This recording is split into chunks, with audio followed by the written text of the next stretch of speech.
జై శ్రీరామ్. అందరికీ నమస్కారం. వెల్కమ్ టు న్యూస్ అఖండ. నేను మీ కస్తూరి శ్రీధర్. మిత్రులారా, మహారాష్ట్ర మన దేశంలో అత్యంత అభివృద్ధి చెందినటువంటి రాష్ట్రం. అంతేకాదు మన హిందువుల ఐకాన్ అయినటువంటి ఛత్రపతి శివాజీ మహారాజ్ పుట్టినటువంటి రాష్ట్రం కూడా ఈ మహారాష్ట్రే. అటువంటి మహారాష్ట్రలో ఒక చారిత్రాత్మకమైనటువంటి కోట ఉండాలి. దాని పేరు శనివార్ వాడ. ఏంటి? శనివార్ వాడ. పూణే నగరంలో ఈ చారిత్రాత్మకమైనటువంటి కోట ఉండాలి. దీనిని 1732లో నిర్మించారు. ఎప్పుడు? 1732లో. ఇది 1818 వరకు మరాఠా సమాఖ్యకు చెందినటువంటి పేష్వాల స్థానంగా ఉండేదన్నమాట. 1828లో చెప్పలేనటువంటి అగ్ని ప్రమాదం వల్ల ఈ కోట చాలా వరకు ధ్వంసమైపోయింది. అయితే ప్రస్తుతం మిగిలి ఉన్నటువంటి నిర్మాణాలు పర్యాటక ప్రదేశంగా నిర్వహించబడుతున్నాయి. ఏది? ఇప్పుడు మన గోల్కొండ కోట ఉన్నది కదా, ఆ మాదిరిగా. అయితే శనివారవాడ ప్రస్తుతం ఆర్కియాలజికల్ సర్వే ఆఫ్ ఇండియా అంటే ఏఎస్ఐ పరిధిలో ఉండదన్నమాట. అంతేకాకుండా ఇది ఒక పర్యాటక కేంద్రంగా కూడా బాసెళ్తాంది. అయితే ఈ చారిత్రాత్మక శనివారవాడ కోటలోకి మొన్న కొంతమంది మహిళా జిహాదీలు ప్రవేశించారనమాట. ఏది? ఈ ఆడ రాక్షసులు సైతాన్ల దేయాలు వచ్చినట్టు వచ్చినారు. వాళ్ళు ఈ కోటకు వచ్చి ఆ కోటలో అనుమతి కూడా లేకుండా నమాజు నిర్వహించారు. చూడండి, ఇదేదో ఊహించకుండా జరిగింది కాదు, పక్కా ప్లాను. దాంట్లో రెండో మాటే లేదు.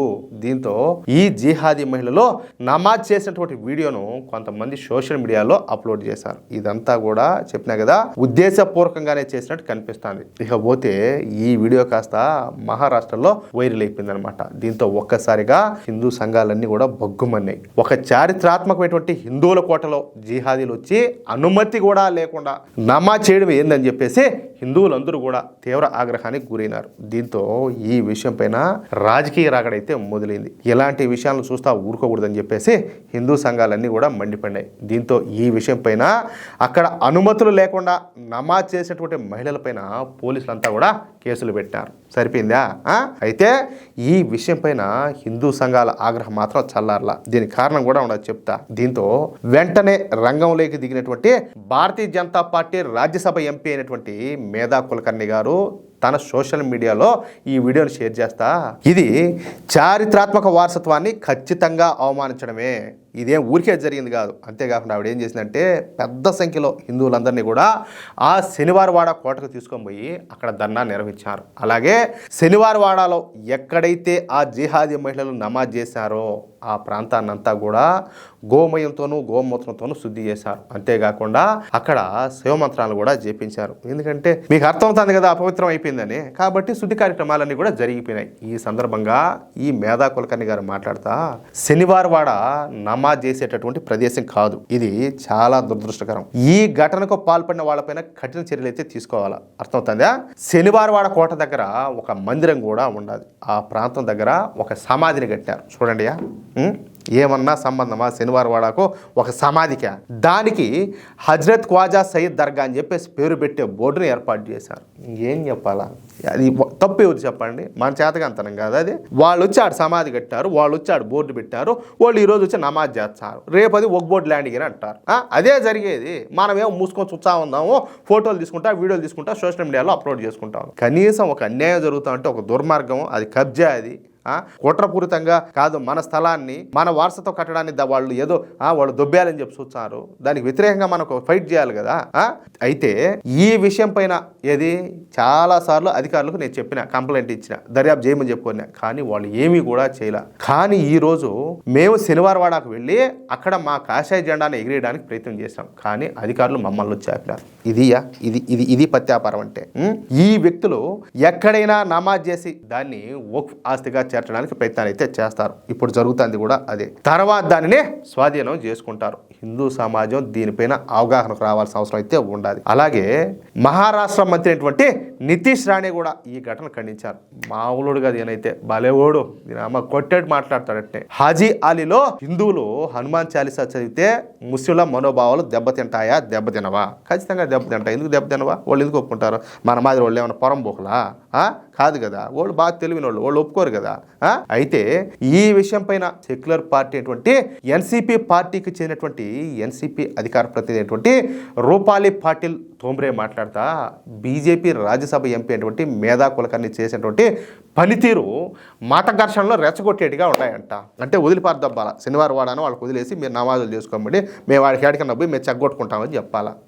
అంతే కదా వీళ్ళు మాట్లాడేది. కాబట్టి మేధా కులకర్ణి పైన చట్టపరమైనటువంటి చర్యలు తీసుకోవాలని చెప్పేసి ఆమె ఎదురుగా వాదించింది. ఇంక దేంతో కొట్టాలా, ఎవరిని ఏమనాలి చెప్పండి. తప్పు ఎవరు చేసింది వాళ్ళని శిక్షించాల్సింది పోయి, ఆడ యాక్షన్ తీసుకోవాల్సింది పోయి, ఇంకోసారి అలా రిపీట్ కాకుండా చూడాల్సింది పోయి, దాన్ని ప్రశ్నించేటువంటి మేధా కులకర్ణి మీద చట్టపరమైన చర్యలు తీసుకోవాలంట. ఇది సూడో సెక్టర్ పార్టీల యొక్క బతుకు, వాళ్ళ బండారం ఇదియా.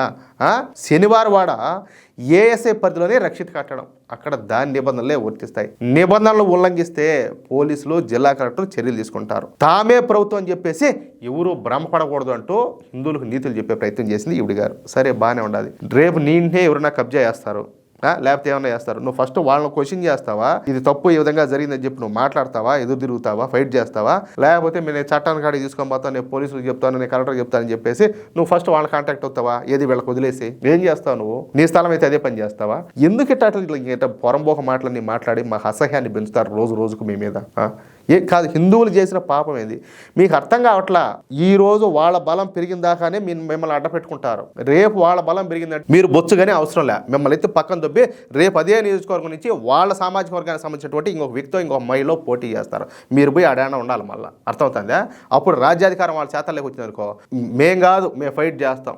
ఎందుకంటే మాకు క్లారిటీ ఉండాలి. మీకు క్లారిటీ లేని బతుకులు మీ స్వార్థం తప్పితే మీకు మరొకటి తెలియదు. మీరేం చేస్తారు, ఏదో వాళ్ళని ఏదో భంగపడేదానికో బ్రతిమాడేదానికో ట్రై చేస్తారు. మూసుకొని పక్క బొమ్మ చెప్తారు, నేను ఇంట్లో బయటకు దొబ్బి నీ ఆస్తులన్నీ ధ్వంసం చేసుకొని మీ ఇట్లా ఆడబిడ్డలు ఎవరన్నా వాళ్ళని ఎత్తకపోయి చేసే కాడికి అన్నీ కూడా చేస్తారు. అప్పుడు వచ్చా నీకు సిగ్గు. అప్పుడు నువ్వు కుయ్యో మరో చెప్పి నెత్తినోరు మొత్తుకున్నా, గిల రోడ్డు మీద పడి తనకలాడినా, ఏదా బోరుమని ఏడ్చినా కూడా నీకు ఏమీ కూడా రాదు. అంటే ఇన్ని రోజులు కూడా నువ్వు పడింది నీకు అత్తా నీ శార్థం అంతా కూడా వాళ్ళ పెద్దవాళ్ళని చేసేదానికే. ఎవరిని? ఈ దుర్మార్గులందరినీ కూడా. ఎప్పుడు మీకు తెలివి వచ్చాది, ఎప్పుడు మీకు బుద్ధి వచ్చాది? అరే బాబు, వాళ్ళ బలం పెరిగే వరకేను. వాళ్ళ బలం పెరిగిందంటే మీ పార్టీలో అవసరం, మీ అవసరం బొచ్చు కూడా లే. మీకు ఎప్పటికి అర్థమవుతుంది అది? ఎప్పటికి అర్థమవుతుంది అంటాలే. కానీ హిందువులు, హిందూ సంఘాలు మాత్రం ఈ విషయంలో మన బీజేపీ రాజ్యసభ ఎంపీ అటువంటి మేధా కులకర్ణి చేసినటువంటి పనికి పూర్తిగా సమర్థించారనమాట.